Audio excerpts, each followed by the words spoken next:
Assalamualaikum warahmatullahi wabarakatuh. Selamat sore saudara pemirsa. Rilis BMKG di Indonesia di wilayah Kalimantan Timur, khususnya wilayah-wilayah lainnya yang juga dilihat di sepanjang bulan Juni 2026 dengan kondisi panas dan juga kondisi kemarau panjang.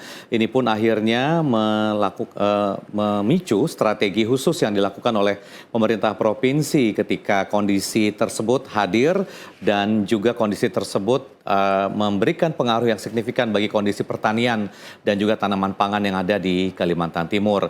Apalagi beberapa sektor pertanian yang sangat strategis, yang sangat tergantung dengan hujan juga terdampak. Dan untuk melihat sejauh mana sebenarnya antisipasi ataupun juga pencegahan dan juga program yang dilaksanakan oleh pemerintah dalam upaya mengatasi kekeringan dan juga kondisi ketahanan pangan di Kalimantan Timur, kita akan membahas sore hari ini dalam Publika dengan tema antisipasi kekeringan dan ketahanan pangan Kalimantan Timur. Kita akan melihat dari beberapa aspek dan sudah hadir narasumber yang akan berbincang bersama kita. Kita undang secara khusus melalui Zoom dan juga di studio sudah hadir. Di studio sudah hadir yang akan saya sapa pertama terlebih dahulu adalah Kepala UPTD Proteksi Tanaman Pangan dan Hortikultura Provinsi Kalimantan Timur bersama Bapak Rahmat Sutarto. Selamat sore Pak Rahmat. Selamat sore. Dan bersama kita pula pengamat pertanian dari Politani Samarinda, ada Ibu Rusmini. Selamat sore Bu Rusmini. Selamat sore. Ya, bergabung melalui Zoom yang juga nanti akan memberikan informasi terkait dengan kondisi kekeringan ini. Sudah bergabung bersama kita Kepala Bala Wilayah Sungai BWS Kalimantan 4 Samarinda bersama Bapak Andri Rahmanto W. Selamat sore Pak Andri. Ya. Selamat sore, Mbak. Baik, terima kasih atas kehadirannya dan bergabung bersama kami melalui Zoom. Juga akan berbagi layar bersama Ketua Tim Data dan Informasi BMKG, Sam Sepinggan, Balikpapan bersama Ibu Carolina Melita. Selamat sore Ibu Carolin. Selamat sore juga. Baik. Baik, terima kasih untuk kehadirannya bersama kami melalui Zoom. Dan saudara, sebelum kita berbincang lebih banyak mengenai apa saja yang sebenarnya perlu kita pahami mengenai kondisi kekeringan dan juga antisipasinya serta menciptakan atau mewujudkan ketahanan pangan di Provinsi Kalimantan Timur, kami juga ingin memberikan sedikit informasi pengantar di awal bagaimana kemudian prediksi BMKG ini menjadi acuan ataupun juga menjadi salah satu safety net dari pengaman kita terkait dengan program-program keberlangsungan pertanian di Provinsi Kalimantan Timur. Kami hadirkan dalam prolog berikut ini.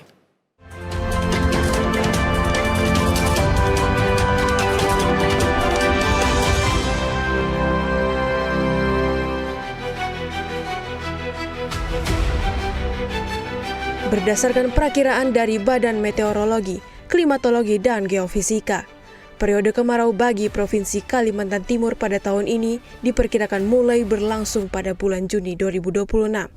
Dengan puncaknya pada bulan Agustus 2026. Walaupun intensitas kemarau tahun ini cenderung lebih terkendali dibanding tahun-tahun ekstrim sebelumnya, perubahan pola cuaca ini tetap memerlukan perhatian khusus, terutama dalam memastikan kesiapan berbagai sektor dalam menghadapi potensi risiko yang muncul. Pengelolaan sumber daya air menjadi salah satu hal penting untuk memitigasi risiko yang muncul dari musim kemarau tahun ini. Ketersediaan sumber daya air serta distribusi air harus dikelola dengan cermat agar pemanfaatannya berjalan efektif, terutama bagi sektor pertanian. Upaya antisipasi tidak hanya berfokus pada penanganan bencana, tetapi juga pada langkah-langkah preventif yang terukur untuk meminimalkan dampak kekeringan. Sejalan dengan hal ini, berbagai pihak mulai memperkuat strategi mitigasi, mulai dari pemanfaatan sumber daya air alternatif hingga pengelolaan infrastruktur air yang terukur. Di sisi lain, sektor pertanian sebagai penopang utama ketahanan pangan turut melakukan upaya mitigasi melalui koordinasi antar instansi dan pemberdayaan petani untuk menyesuaikan dengan pola tanam selama musim kemarau berlangsung. Pendekatan yang terintegrasi dan penguatan kerjasama lintas sektor menjadi hal penting untuk memperkuat kesiapan Kalimantan Timur menghadapi potensi kekeringan pada musim kemarau mendatang, terutama di sektor ketahanan pangan masyarakat serta penyediaan sumber daya air. Lantas, langkah antisipasi apa yang sudah disiapkan oleh pemerintah provinsi untuk menjaga stabilitas distribusi air serta produksi pangan di Kalimantan Timur? Dan bagaimana kesiapan daerah dalam menghadapi dinamika musim yang terus berubah? Saksikan selengkapnya dalam Dialog Publika.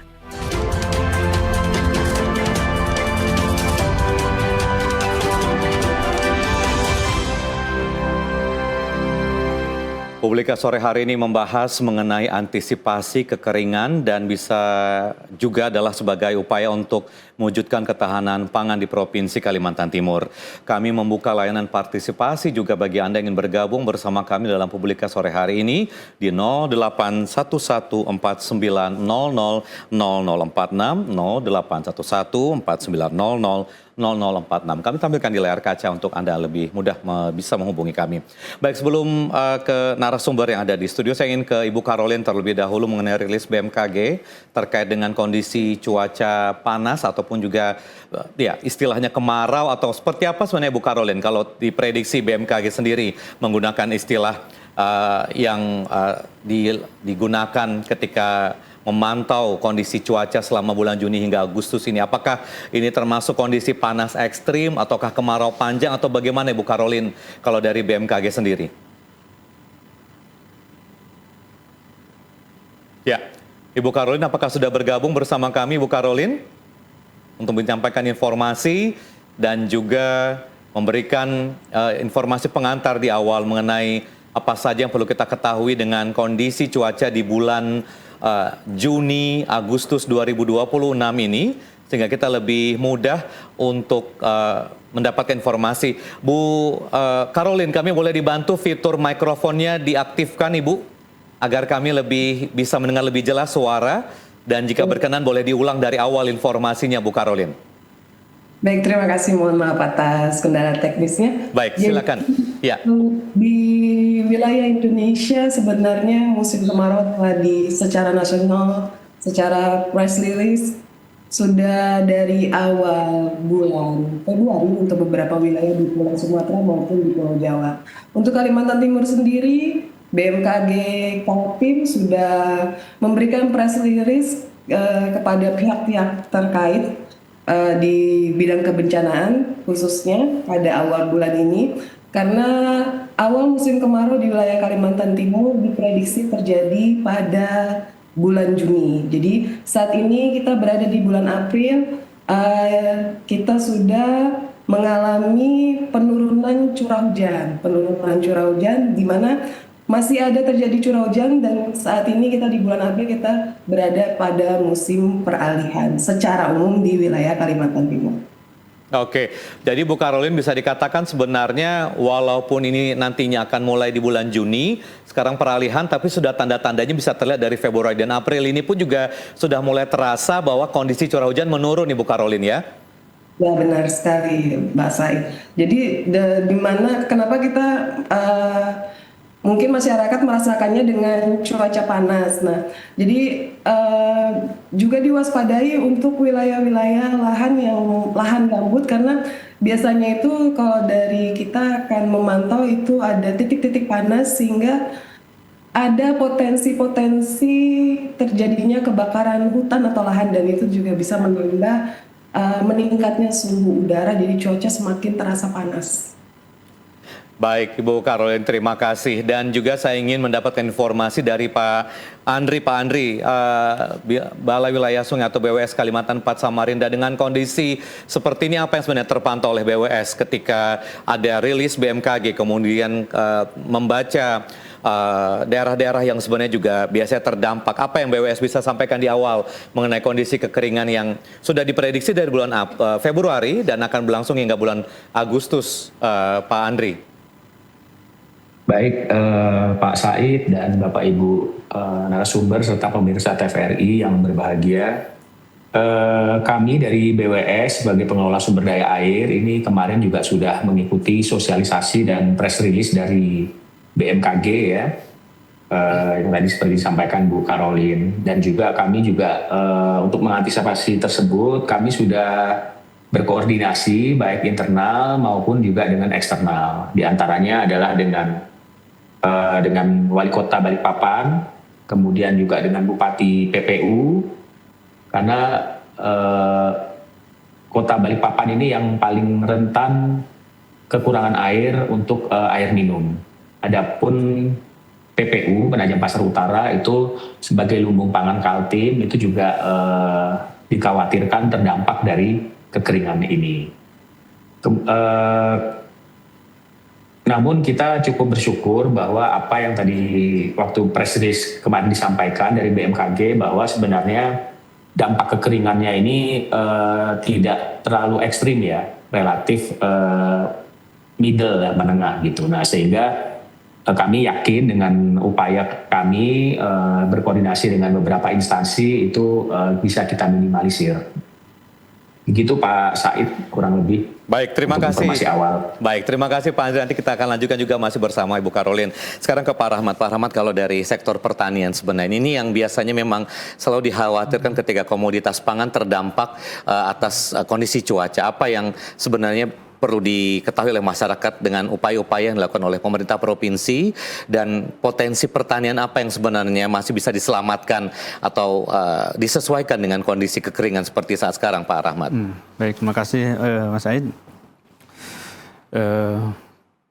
Sebetulnya antisipasi dari Kementerian Pertanian, kebetulan di bulan Maret kemarin ada Zoom ya dengan Menteri Pertanian terkait dengan mitigasi iklim untuk terdampak di bidang pertanian, menyampaikan bahwa arahan beliau untuk menyiapkan pompa-pompa yang ada di seluruh Indonesia. Baik itu bantuan dari Kementerian Pertanian maupun di APBD. Dan untuk antisipasi di Kaltim sendiri, memang kita sudah menyiapkan pompa-pompa yang di lapangan itu tadi, salah satunya di UPT di Potensi adalah dengan bantuan BBM untuk pompa-pompa yang terdampak tadi, di antara yang terutama yang ada sumber-sumber airnya. Karena ada juga daerah-daerah ada pompanya tapi tidak ada sumber airnya. Tapi apa disampaikan dari Bapak Wes tadi bahwa kayaknya ini tidak separah dulu kan, mudah-mudahan bisa diantisipasi. Dan kita sudah mengantisipasi ke petani salah satunya dengan cara adalah percepatan tanam. Ya, percepatan tanam untuk agar supaya di fase tanam tidak kekurangan air itu. Nah juga dengan mitigasinya dengan pola tanam secara ramah lingkungan, ya penggunaan bahan organik.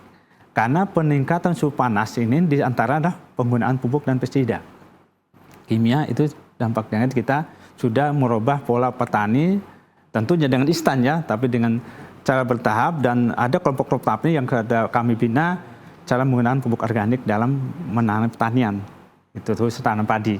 Ya alhamdulillah sudah berhasil. Ya, bahkan ada yang sampai produksi sampai 6 sampai 7 ton terutama di PPU ya dan di Kota Bangun. Baik, oke. Bu Rusmini, kalau Bu Rusmini sebagai akademisi melihat kondisi yang biasanya menjadi sangat lazim di kondisi ketika cuaca kemarau atau kekeringan ini tidak hanya di kami tapi di seluruh Indonesia sebenarnya. Apa yang dari akademisi lihat mengenai kondisi kekeringan yang akhirnya berdampak pada sektor pertanian, Bu Rusmini? Ya. Mungkin hampir kurang lebih sama dengan Pak Rahmat. Jadi sebenarnya yang ditekankan adalah ada 3. Yang pertama tadi untuk kalau pertanian adalah dari segi tanah yang harus betul-betul bisa tadi dari segi tanah. Yang kedua adalah pengelolaan air. Yang ketiga adalah manajemen budidayanya atau tadi dengan pola tanam. Jadi kalau dari segi tanah kebetulan di Kalimantan Timur itu mayoritas tanahnya adalah fosforik merah kuning dan juga sangat miskin unsur hara juga. Dan banyak juga tanah liatnya sehingga daya serap air itu juga kurang. Jadi seperti juga dengan Pak Rahman tadi berarti harus memang di asupan dari bahan organik itu sangat penting karena kebanyakan rata-rata petani tadi hanya mengandalkan pestisida, pupuk anorganik sehingga itu juga akan mengurangi daya serap air. Selain itu tadi juga yang kedua adalah dengan pengelolaan air, mungkin tadi dengan cara pembuatan embung-embung atau misalnya dari skala petani mungkin embung yang biasa, kalau mungkin dari dinas bisa sudah ada irigasi ya, karena kalau dan sebagainya. dari asumsi masyarakat kita biasa kekeringan ini identik dengan kurangnya air begitu. Ya. Jadi sebenarnya tata kelola air lah yang penting dilakukan begitu ya Bu Rusmini ya. Jadi tidak hanya bergantung dengan air hujan saja. Jadi misalnya pada saat musim kemarau kan sebenarnya kan bisa menanam dengan adanya irigasi. Jadi sebenarnya yang penting adalah sistem pengelolaan yang menurut saya kalau misalnya ke depannya jadi tidak harus takut lagi kalau misalnya ada bencana kekeringan dan sebagainya karena pengelolaan pertaniannya udah betul-betul dikelola. Tadi Termasuk dengan budidaya juga ya? Tadi yang ketiga adalah budidaya, mungkin bisa menggunakan varietas yang lebih tahan, kemudian bisa dengan menggunakan tadi kata Pak Rahman pola tanamnya dimajukan bukan di awal kemarau malah tanamnya tapi bisa dimajukan lagi sehingga petani tidak terdampak dengan adanya bahaya kekeringan misalnya di bulan Juni dan Agustus ini. Mungkin seperti itu. Oke, baik. Saya lanjut lagi ke Pak Andri dan juga Ibu Karolin. Saya ingin ke Pak Andri. Pak Andri tadi disampaikan sebenarnya memang tidak perlu khawatir terkait dengan kondisi ini, masih bisa dalam kondisi yang terukur dan terkontrol dengan baik. Tapi Pak Andri, kalau dari BWS sendiri melihat kondisi tadi dikatakan bahwa Balikpapan ini yang rentan dan juga ada beberapa daerah lain. Ini sejauh ini bagaimana koordinasi yang dilakukan dari BWS? Jika sudah ada daerah-daerah atau wilayah-wilayah yang rentan dengan kondisi krisis air misalnya, apa yang dilakukan oleh BWS sejauh ini Pak Andri? Baik, sampai saat ini belum ada yang mengalami krisis air Pak Said. Namun untuk Balikpapan ini kami sudah siapkan, di situ kan ada beberapa bendungan ya. Kemudian juga ada embung. Nah ini sudah kami siapkan, jadi bendungan-bendungan ini sudah kami tutup pengelimpasan airnya keluar. Jadi kemarin pada saat sebelum musim kemarau itu kami sering mengurangi volume air. Itu gunanya jadi untuk menampung pada saat hujan itu kita akan tampung dulu sehingga tidak mengakibatkan banjir di hilir dari bendungan. Nah untuk mengantisipasi kekeringan ini kami sudah tutup pintu-pintu bendungan itu buat menampung air sebanyak mungkin. Dan nanti kita akan gunakan air-air tersebut pada saat mulai menghadapi musim kemarau ya, atau saat kekeringan tersebut. Kemarin kami juga sudah diskusi dengan PDAM Tirta Manuntung Balikpapan. Itu jadi sampai prediksi kita sudah mengadakan simulasi jika kekeringan ini sampai Desember. Nah itu ternyata masih cukup Pak. Ada penghematan air sedikit, jadi kita akan rilis 75% airnya dari bendungan itu. Jadi biasanya 100%, ini kita agak hemat jadi 75%. Tujuannya adalah supaya air cukup sampai Desember. Tapi kalau ternyata di September, Oktober, November itu udah hujan, itu alhamdulillah. Jadi kita nanti bisa lebih besar merilis airnya. Begitu Pak. Baik, lanjut lagi ke Ibu Karolin. Bu Karolin, dengan kondisi curah hujan yang memang tidak banyak begitu ataupun juga sudah masuk pada kondisi panas dan kekeringan seperti ini, apakah juga BMKG rutin secara berkala memberikan peringatan-peringatan ataupun juga informasi kepada stakeholder terkait dengan kondisi ini, mengingat juga tadi sudah disampaikan Bu Karolin ada sejumlah wilayah di Kaltim ini dengan lahan gambut yang rentan dengan kondisi kebakaran atau hal lainnya yang sebenarnya perlu diwaspadai. Apa yang sejauh ini dilakukan koordinasinya dari pihak BMKG Sepinggan Balikpapan, Bu Karolin? Tiap harinya secara kontinu BMKG Kalimantan Timur telah memberikan informasi sebaran titik panas yang merupakan salah satu indikasi jika terjadi kebakaran hutan dan lahan. Nah, informasi tersebut itu diberikan secara kontinu setiap hari dan akan dicek titik lokasi tersebut, lintang dan bujurnya untuk mengetahui apakah terjadi kebakaran hutan atau lahan. Dan kemudian informasi sebaran titik panas ini juga diikuti dengan perakiraan cuaca atau informasi perakiraan cuaca untuk mengetahui titik rawan di wilayah yang dipantau adanya lokasi titik panas tersebut. Seperti itu. Jadi secara kontinu kita memberikannya kepada pihak kesiapsiagaan sejauh ini dan itu setiap hari, dan dari info-info tersebut biasanya itu diberikan kepada pemerintah daerah setempat. Baik. Ya Ibu Karolin, nanti kita akan lanjut lagi juga masih bersama Pak Andri, Pak Rahmat dan juga Bu Rusmini. Setelah jeda pariwara berikut kami akan segera kembali.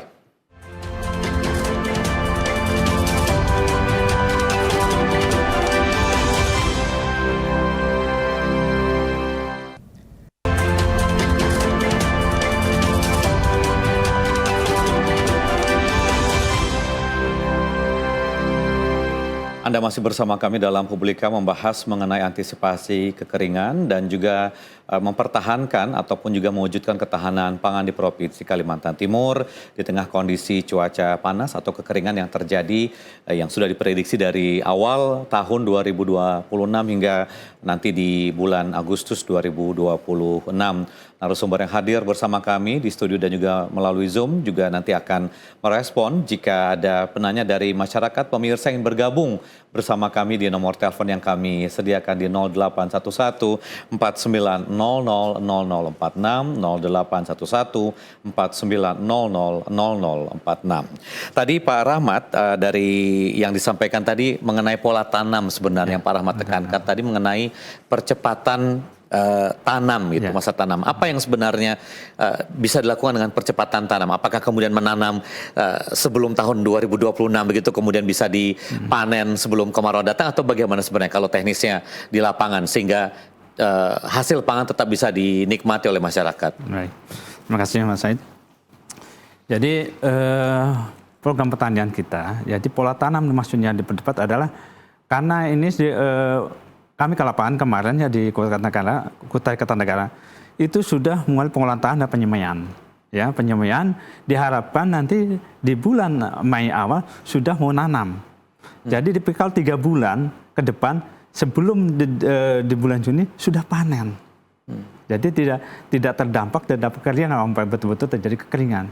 Itu jangan sampai menanamnya lepas di bulan Mei waktu Juni itu justru malah gagal panen gitu. Jadi ini serempak di semua kabupaten sudah mulai menyemai dan untuk pengolahan tanah menyemai itu.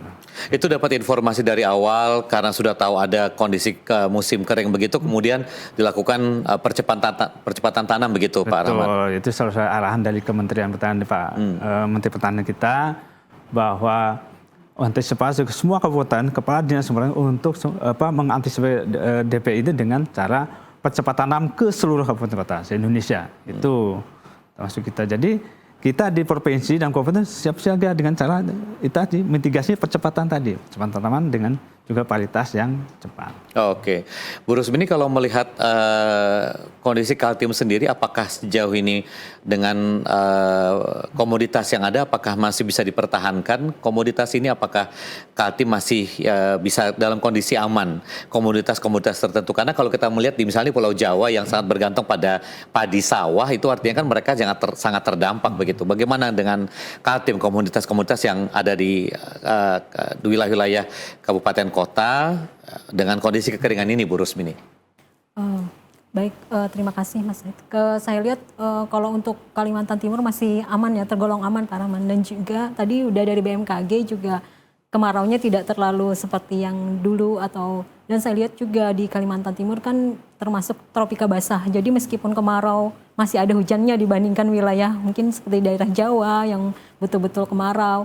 Dan untuk pola tanam tadi dinas sudah memajukan untuk pola tanam, saya rasa untuk dampaknya masih tidak terlalu berpengaruh kalau sudah dianjurkan untuk pola tanam lebih budidayanya lebih dimajukan untuk tanaman padi yang seharusnya mungkin tanam bulan Juni ya Pak ya atau bulan kadang memang sekarang susah sekali untuk diprediksi kalau dulu kan kalau Oktober itu biasanya petani akan tanam dengan wilayah ada MK musim kering dan musim hujan udah masih bisa diprediksi. Sekarang udah tidak bisa diprediksi. Jadi bisa melihat tadi dari misalnya dari anjuran dari BMKG akan prediksi Juni akan kemarau berarti dianjurkan untuk semai dari sekarang sehingga betul tadi kalau misalnya padinya sawahnya itu 3 bulan itu sudah bisa panen kalau untuk padi unggul. Kecuali untuk padi lokal yang biasanya 6 bulan. Tetapi padi lokal itu biasanya lebih tahan terhadap kekeringan dibanding dengan padi unggul. Oke, baik. Ke Ibu Karolin dari BMKG Sepinggan Balikpapan, Bu Karolin, jika artinya akan ada kondisi panas dan kering dari bulan Juni hingga Agustus, apakah BMKG juga sudah memprediksi ini bakal tidak ada hujan sama sekali atau dengan kondisi Kaltim yang tadi dikatakan Bu Rusmini sempat menyampaikan tropika basah itu masih akan ada harapan akan ada hujan atau bagaimana sebenarnya kalau melihat kondisi Kalimantan Timur Bu Karolin kalau kita melihat dari kondisi cuaca yang terjadi di Kalimantan Timur ini Bu Karolin? Baik, terima kasih. Untuk hasil monitoring di BMKG sendiri, wilayah Kalimantan Timur ini memang terbagi-bagi dalam beberapa zona musim. Nah, ada juga wilayah Kalimantan Timur yang tidak terpengaruh dengan terjadinya musim. Jadi dia sepanjang tahun dapat terjadi hujan. Contohnya itu di wilayah Mahakam Ulu. Namun namanya kita berinteraksi, jadi itu bisa dalam beberapa koordinasi. Meskipun hujan itu terjadinya di wilayah Makamulu, namun berpengaruh pada wilayah-wilayah yang masuk ke dalam zona musim yang akan mengalami musim kemarau pada awal Juni dan puncaknya pada bulan Agustus. Jadi ketersediaan pasokan air curah hujan itu juga mempengaruhi sedikitnya itu dalam bidang transportasi itu. Dan untuk pertanian sendiri seperti yang sudah disebutkan oleh Pak Rahmat bahwa memang karena press release secara nasional sudah diberikan kepada para pemangku kepentingan di pemerintahan pusat. Kemudian begitu juga koordinasi dengan pihak-pihak tim pengendalian ketahanan pangan. Contohnya di wilayah Kota Balikpapan juga sudah memanfaatkan untuk memanfaatkan embung-embung atau kolam-kolam retensi untuk menyimpan cadangan air.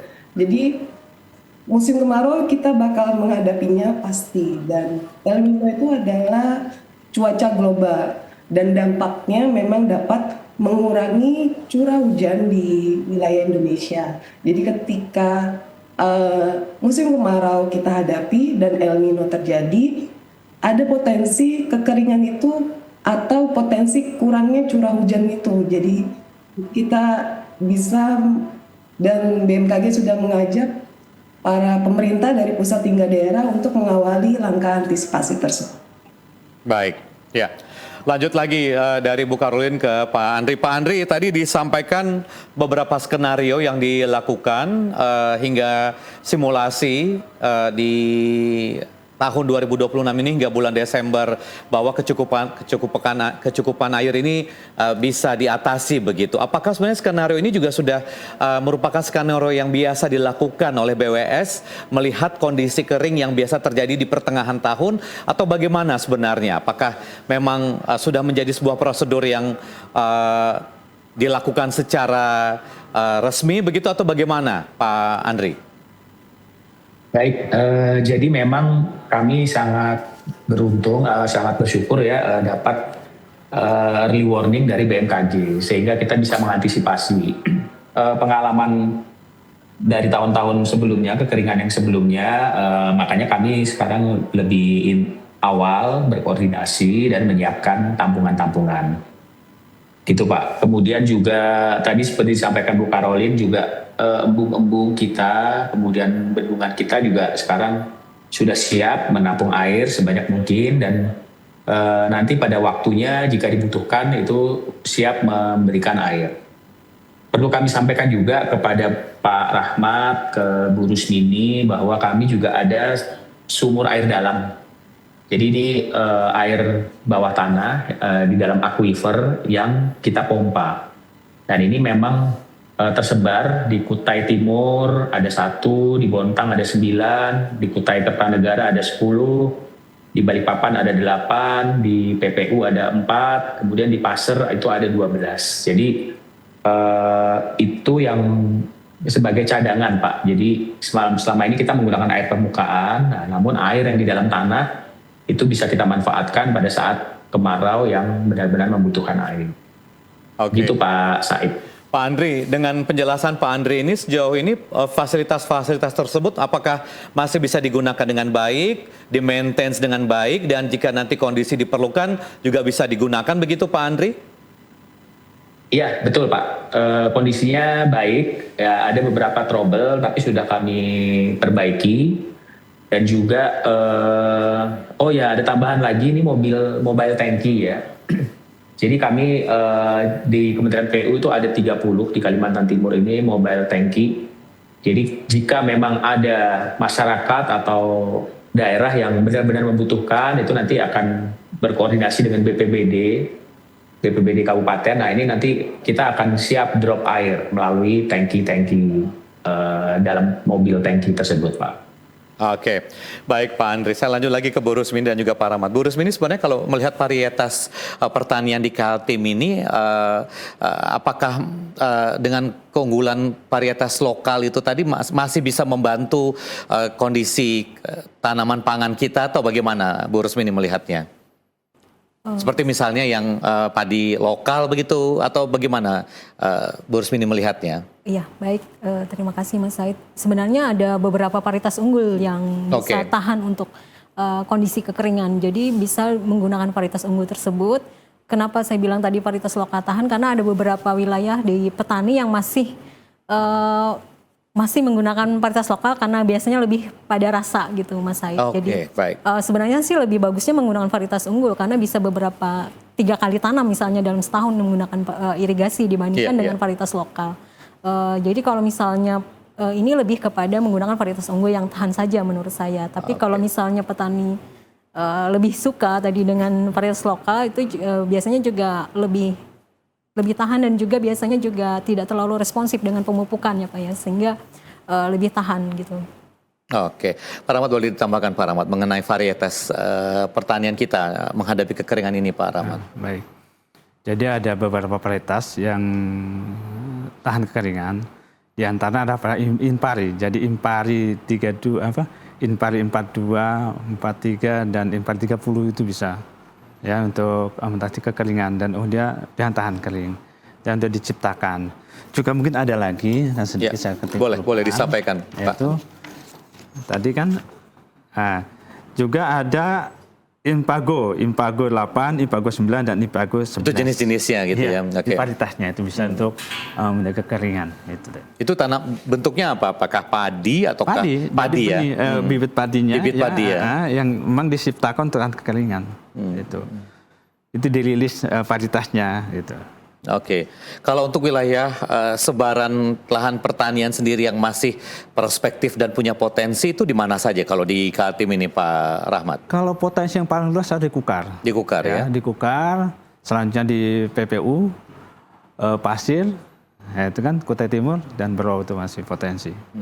Itu yang paling luas di Kukar. Ya, itu juga mendapatkan perhatian dari Dinas Pertanian terkait dengan kondisi kekeringan ini atau bagaimana sejauh ini Pak Rahmat? Semua kabupaten dapat perhatian dari provinsi, ya kan? Karena arahan dari Pak Presiden, Pak Presiden juga Menteri Pertanian kita. Gitu. Oke. Baik, dan kami ingin mengundang Anda kembali pemirsa untuk bergabung bersama kami di layanan telepon yang kami sediakan terkait dengan pembahasan antisipasi kekeringan dan juga ketahanan pangan di Kalimantan Timur yang sepatutnya sudah menjadi bagian yang ingin dipertahankan oleh pemerintah provinsi agar ini pun juga tetap menyuplai bahan pangan yang tersedia secara aman dan layak dikonsumsi oleh masyarakat. Karena tadi sudah kita melihat bagaimana BMKG merilis terkait dengan informasi kondisi iklim dan cuaca. Kami undang kembali untuk Anda yang ingin bergabung bersama kami berpartisipasi melalui Publika di 0811 49 00 0046 di 0811 49 00 0046. Antisipasi kekeringan dan juga terkait dengan ketahanan pangan di Provinsi Kalimantan Timur. Ya, Bu Rusmini, lanjut lagi Bu Rusmini mengenai isu ketahanan pangan sebenarnya. Bahwa ancaman pertanian itu tidak hanya masalah kekeringan ya, tapi masalah yang lainnya juga seperti kondisi hama ataupun juga hal-hal faktor-faktor lainnya. Apa yang sebenarnya sejauh ini yang menjadi benefit atau keuntungan Kalimantan Timur dengan kondisi-kondisi yang ada sehingga pertaniannya tetap bisa berjalan secara simultan atau berkelanjutan kalau dari sudut pandang akademisi Bu Rusmini. Baik, terima kasih Mas Said. Tadi sebenarnya dari segi masalah kekeringan itu tidak hanya dari air ya Pak ya. Sebenarnya nanti bisa dengan kekeringan itu memacu ledakan hama. Justru nanti jadi tidak hanya air. Sebenarnya iya, ya. Jadi sebenarnya saling berintegrasi antara misalnya dengan adanya kekeringan tadi akhirnya terjadi ledakan hama, akhirnya juga petani bukan masalah air yang menyebabkan dia tidak bisa panen. Airnya ada saja, iya, cuman hamanya yang muncul. Malah produksinya bisa tidak jadi panen gara-gara ledakan hama. Nah itu mungkin Pak Rahmat lebih ini dari segi pengamat dari orang hama dan penyakit. Jadi saling berintegrasi. Jadi menurut saya sih yang dari kami selaku akademisi yang ditekankan tadi ada 3. Jadi sebenarnya dari pertanian di Kalimantan Timur itu sudah juga kita sering melakukan pendampingan juga di petani. Dari pengalaman kami, menurut kami yang pertama tadi adalah sehatkan dulu tanahnya. Jadi tanah yang sehat itu pasti akan menghasilkan produksi padi atau tanaman yang juga akan meningkat. Jadi dengan tanah yang sehat tadi bisa menggunakan bahan organik, penggunaan pupuk organik, kemudian untuk mengurangi air itu bisa juga dengan menggunakan mulsa. Tidak hanya mulsa yang harus dibeli, dengan membeli mulsa petani juga bisa menggunakan jerami padi dan sebagainya untuk mulsa. Kemudian pengelolaan air, saya rasa tadi sudah dari Kalimantan Timur sudah siap siaga untuk berbagai berintegrasi antara dinas-dinas yang terkait untuk mengatasi bagaimana saya rasa untuk Kalimantan Timur mudah-mudahan ke depannya tetap bisa swasembada pangan yang malah ininya Pak, yang mulai dari cetak sawah dan sebagainya, fasilitas sangat mendukung, ada garda pangan dan lain sebagainya. Saya rasa mudah-mudahan bisa tercapai itu masih untuk ke depan untuk ketahanan pangan masih aman untuk Kalimantan Timur. Yang ketiga tadi betul adalah pola tanam atau manajemen budidayanya. Jadi selain pola tanam tadi selain memajukan tanaman padi di awal pola tanamnya atau bisa juga dengan diversifikasi pangan, tidak hanya tanaman padi, bisa juga untuk memutus mata rantai hama kan bisa dengan menanam palawija. Jadi tidak hanya padi sebagai makanannya, bisa diganti-ganti misalnya dengan tanaman jagung, kedelai dan sebagainya. Nah itu untuk memutus mata rantai hama tadi, Mas Said. Mungkin seperti itu dari kami selaku akademisi. Baik, nanti kita lanjut lagi nanti Bu Rusmini, Pak Rahmat dan juga Pak Andri serta Bu Karolin setelah jeda pariwara berikut. Kami akan segera kembali.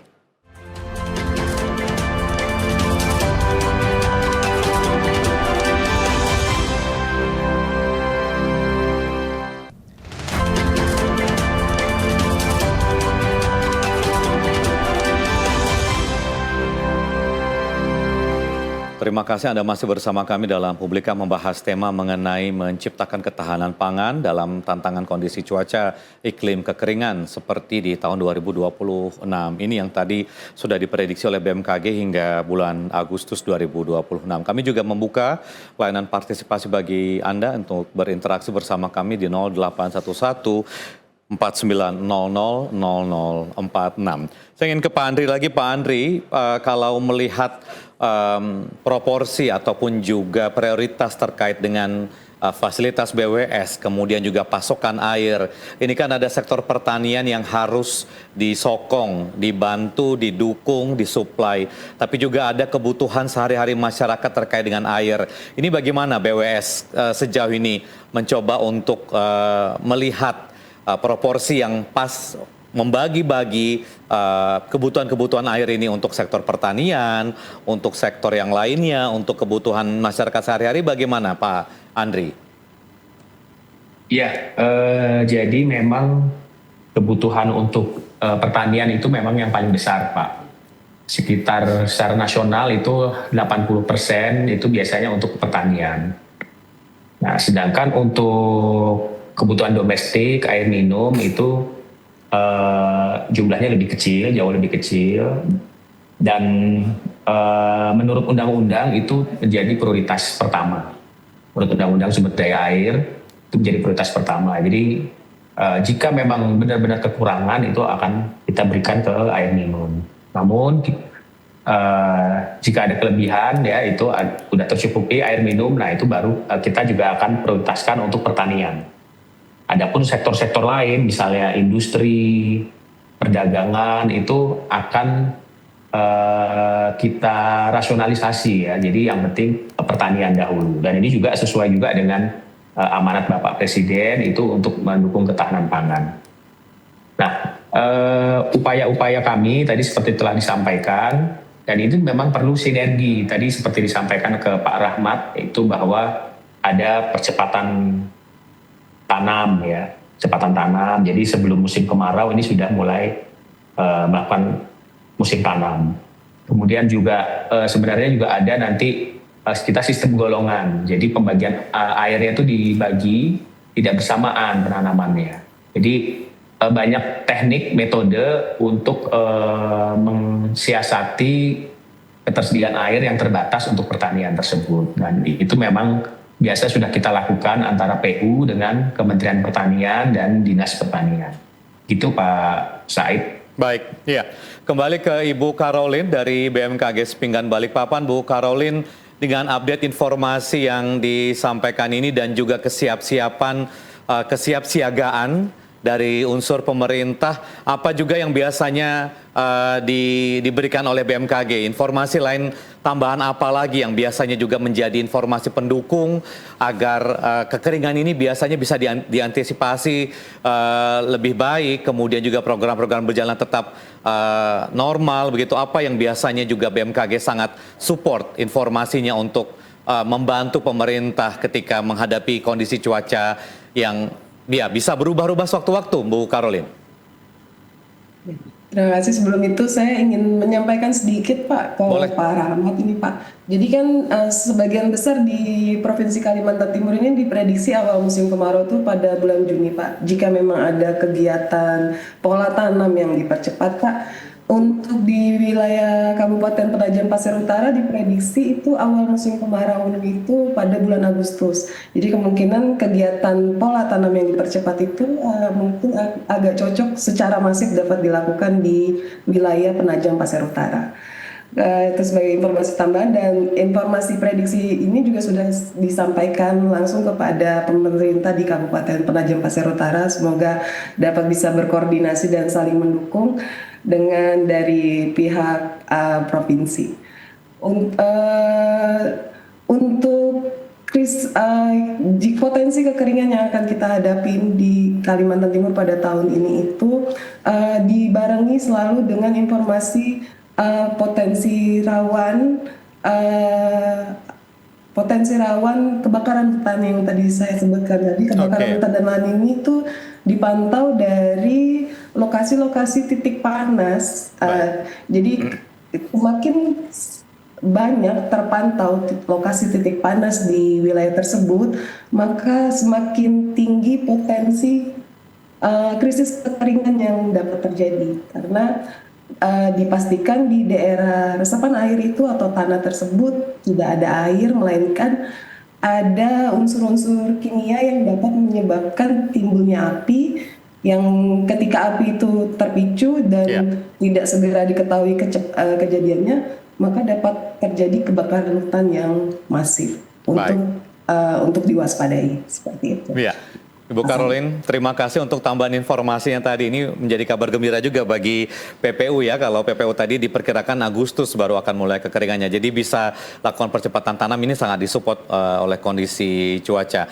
Lantas apalagi upaya-upaya yang dilakukan oleh Dinas Pertanian sejauh ini Pak, melalui PTD dan sinergi yang dilakukan untuk membantu agar pertanian tidak sampai terdampak serius dan ketahanan pangan juga bisa dijaga, Pak Rahmat? Baik. Jadi selain dengan pompanisasi tadi, kami juga dari perlindungan tanaman ini adalah antisipasi terkait serangan OPT, organisme pengganggu tumbuhan, yang disebut oleh Bu Rusmina adalah terutama hama. Karena di musim kemarau yang terjadi ledakan hama. Jadi kami dari Balai Besar Peramalan Jatisari itu sudah merampakkan bahwa OPT yang muncul di musim kemarau ini adalah ada 5.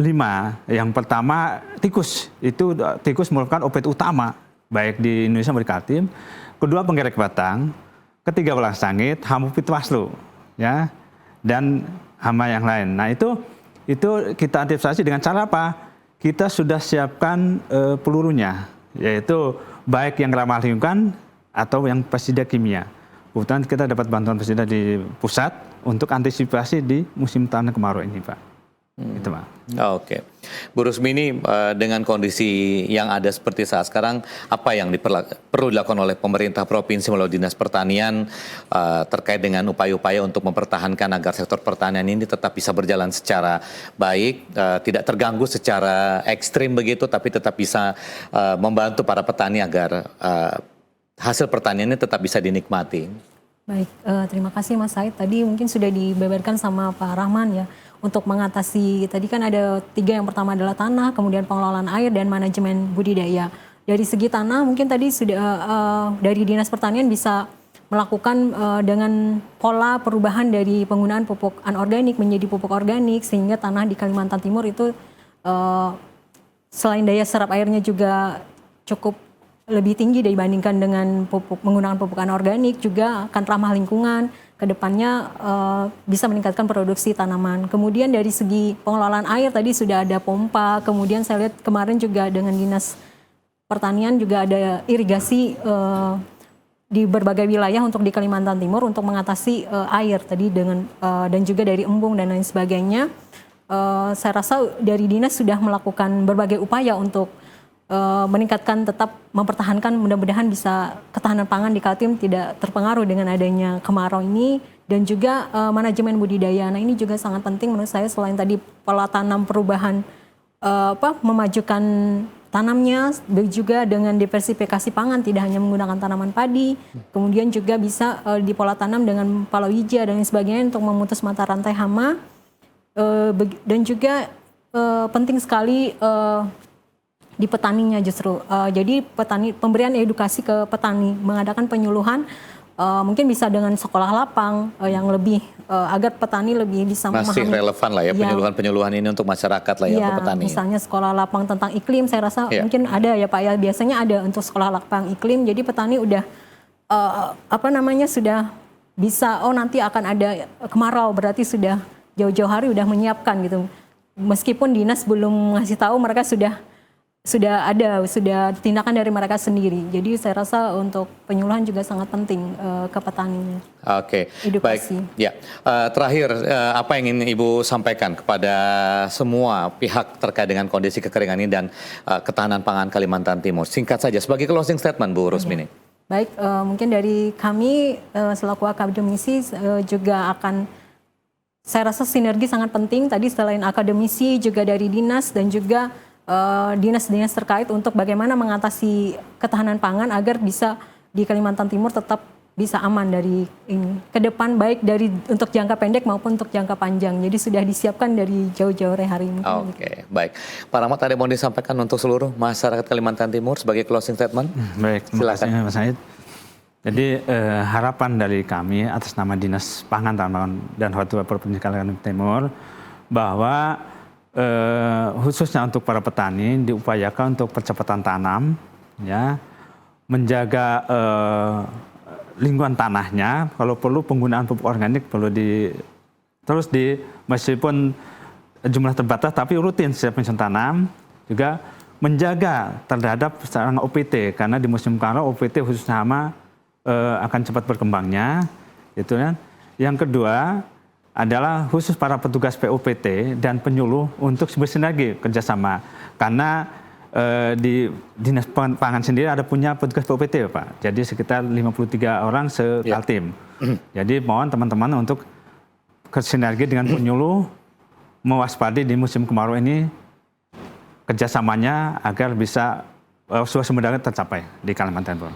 Baik, terima kasih Pak Rahmat. Terakhir juga sebagai penutup di akhir, Bu Karolin, ada yang mau disampaikan untuk seluruh masyarakat Kalimantan Timur, closing statement terkait dengan kondisi kekeringan di Kaltim. Silakan Bu Karolin. Ya, baik, terima kasih. Pengawalan langkah-langkah antisipasi terhadap potensi kekeringan dan ketahanan pangan di Kalimantan Timur telah diawali oleh pemerintah pusat maupun daerah, dan kami berharap masyarakat tetap menggunakan informasi cuaca resmi dari BMKG agar dapat meminimalisir dampak-dampak negatif dari musim kemarau di sekitar lingkungan seperti ketidaknyamanan termal karena suhu udara yang meningkat secara optimal. Baik. Manfaat informasi BMKG dengan optimal.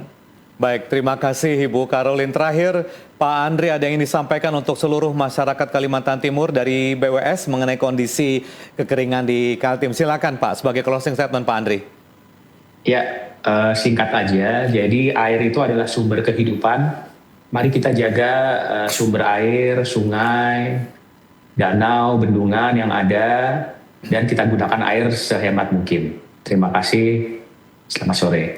Baik, terima kasih Pak Andri dan juga Ibu Caroline yang sudah bergabung melalui Zoom. Terima kasih Pak Rahmat, Bu Rusmini juga sudah hadir bersama kami dalam Publika sore hari ini. Sampai di sini Publika membahas mengenai kekeringan dan antisipasinya di sektor pertanian dan juga bagaimana menciptakan ketahanan pangan di tengah tantangan iklim dan cuaca. Pemerintah selalu hadir dengan upaya-upaya yang dilakukan termasuk juga dengan modifikasi ataupun juga mencoba untuk melakukan penyesuaian tanam, dan ini menjadi salah satu upaya yang terus dilakukan, termasuk juga tetap melakukan pendampingan agar petani juga tetap bisa menuai hasil dan kita pun juga tidak terdampak dari kondisi atau krisis iklim yang terjadi, dan setidaknya kondisi pangan dan swasembada pangan serta ketahanan pangan masih bisa tercipta. Demikian untuk Publika sore hari ini, saya Said Hussein mewakili seluruh kerabat kerja yang bertugas mohon undur diri dari hadapan Anda. Selamat sore. Wassalamualaikum warahmatullahi wabarakatuh dan sampai jumpa.